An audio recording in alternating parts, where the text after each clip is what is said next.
ಎಲ್ರಿಗೂ ಈ ಕನ್ನಡಿಗ ಮಾಡುವ ನಮಸ್ಕಾರ. 45 ಸಿನಿಮಾ ನೋಡ್ಕೊಂಡ್ ಮುಂದೆ ನೆನ್ನೆ ನೈಟ್ 10:30ಗೆ ಅದು ವೀರಭದ್ರೇಶ್ವರ ಚಿತ್ರಮಂದಿರದಲ್ಲಿ. ಎಸ್, 45 ಸಿನಿಮಾ ಹಂಗಾರೆ 45 ಸಿನಿಮಾ ನಮ್ಮ ಕನ್ನಡದ ಸಿನಿಮಾ ನೋಡ್ಕೊಂಡ್ ಮುಂದೆ ನೆನ್ನೆ ನೈಟು ಒಂದು ಅದ್ಭುತ ವಿಭಿನ್ನ ಕತೆ ಹೊಂದಿರುವಂಥ ಸಿನಿಮಾ ಇದು. ನಮ್ಮ Arjun Janya sir music director ಆಗಿ ಪ್ರಮೋಟ್ ಆಗಿರುವಂಥ ಸಿನಿಮಾ ಇದು. And Raj B Shetty sir, Shivanna sir and Uppi sir ಮಾಡಿರುವಂಥ ಸಿನಿಮಾ ಇದು. 3 ಸ್ಟಾರ್ಸ್ ಇಟ್ಕೊಂಡು ಒಂದು ಅದ್ಭುತ ಕತೆ ಮಾಡೋದು ತುಂಬಾ ಕಷ್ಟ, ಅದು ವಿಭಿನ್ನ ಕತೆ ಮಾಡೋದು ಇನ್ನೂ ಕಷ್ಟ. ಅದು ನಮ್ಮ ಅರ್ಜುನ್ ಜನ್ಯ ಸರ್ ಮಾಡಿದ್ದಾರೆ.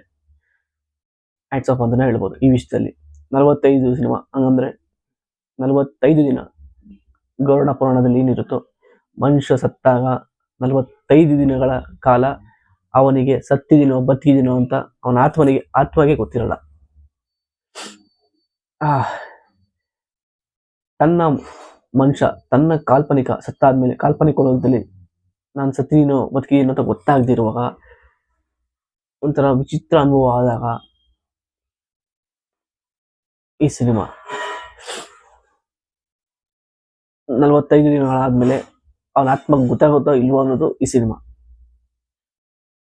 ಮಾಯಲೋಕ, ನಮ್ಮ ಭ್ರಮೆ, ಈ ಸಿನಿಮಾ ಒಂದು ಕಾಲ್ಪನಿಕ. ನೀವ್ ಅನ್ಕೊಳ್ಳೋದು ಮೀನ್ಸ್ ಆತ್ಮ ಅನ್ಕೊಳ್ಳೋದು, ಇದು ಕಾಲ್ಪನಿಕ ಸಿನಿಮಾ.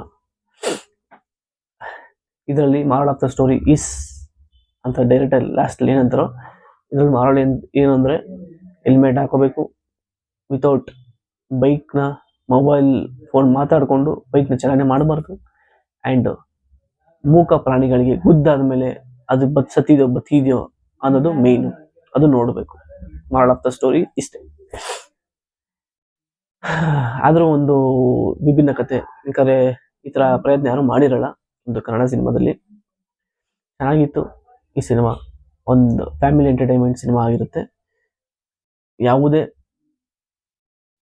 ಡಬಲ್ ಮೀನಿಂಗ್ ಡೈಲಾಗ್ ಇಲ್ದಿರೋ ಅಂತ ಸಿನಿಮಾ ಇದು. ಅದ್ರ ಉಪ್ಪಿ ಸರ್ ಸಕ್ಕದಾಗಿ ಆಕ್ಟಿಂಗ್ ಮಾಡಿರುವಂಥ ಸಿನಿಮಾ ಇದು. First half Uppi sir and Raj B Shetty sir carry ಮಾಡಿದ್ರೆ, ಸೆಕೆಂಡ್ ಹಾಫಲ್ಲಿ ನಮ್ಮ ಶಿವಣ್ಣನ ಎಂಟ್ರಿ ಆಗುತ್ತೆ. ಸೆಕೆಂಡ್ ಹಾಫಲ್ಲಿ ಫುಲ್ ಸಿನಿಮಾ ಇರ್ತಾರೆ ಶಿವಣ್ಣ ಪಾತ್ರ ಮಾಡಿದರೆ, ರಾಜ್ಬಿ ಶೆಟ್ಟಿ ಸರ್ ಸಾಮಾನ್ಯನ ಪಾತ್ರ ಮಾಡಿರ್ತಾರೆ. ನೆಕ್ಸ್ಟು ನಮ್ಮ ಉಪ್ಪಿ ಸರ್ ಯಮನ ಪಾತ್ರ ಮಾಡಿರ್ತಾರೆ. ಅದು 9 ಅವತಾರಗಳು ಶಿವಣ್ಣ ಎತ್ತಾಗ ಅದರಲ್ಲಿ ಹುಡುಗಿ ಪಾತ್ರ ಅಂತಿರಲ್ಲ, ಅದು ಹುಡುಗಿ ಪಾತ್ರ ಅಲ್ಲ, ಅರ್ಧ ನಾರೇಶ್ವರನ ಪಾತ್ರ. ಇವ್ರು ಸತ್ತಾದ್ಮೇಲೆ 45 ದಿನ ಏನಕ್ಕೋಸ್ಕರ ಉಪ್ಪಿ ಸರ್ ಟೈಮ್ ಕೊಡ್ತಾರೆ ಅವ್ರಿಗೆ ಅನ್ನೋದೇ ಈ ಸಿನಿಮಾದ ಮೇನ್ ಉದ್ದೇಶ. 45 ದಿನ ಏನಕ್ಕೆ ಕೊಡ್ತಾರೆ ಅನ್ನೋದೇ ಮೇನ್ ಉದ್ದೇಶ. 45 ದಿನ ಆದ್ಮೇಲೆ ಏನ್ ಮಾಡ್ತಾರೆ ಅನ್ನೋದು, ಎಲ್ಲಿ ಹೋಗ್ತಾರೆ ಅನ್ನೋದು ಈ ಉದ್ದೇಶ. ಈ ಸಿನಿಮಾ ಒಂದು ಕನ್ನಡ ಸಿನಿಮಾ ಗೆಲ್ಬೇಕು. ನಾವು ಮಾತಾಡಿದ್ರಲ್ಲಿ ದಯವಿಟ್ಟು ಕ್ಷಮೆ ಇರಲಿ, ನಮ್ಗೆ ಅಷ್ಟೊಂದು ರಿವ್ಯೂ ಮಾಡೋಕ್ಕಾಗಲ್ಲ. ನನಗನ್ಸಿಂದ ನಾನು ವಿಡಿಯೋ ಮಾಡಿದ್ದೀನಿ. ನೆಕ್ಸ್ಟ್ ಒಂದು ಮಾರ್ಕು ಮಾಡ್ತೀನಿ. ನಮಸ್ಕಾರ.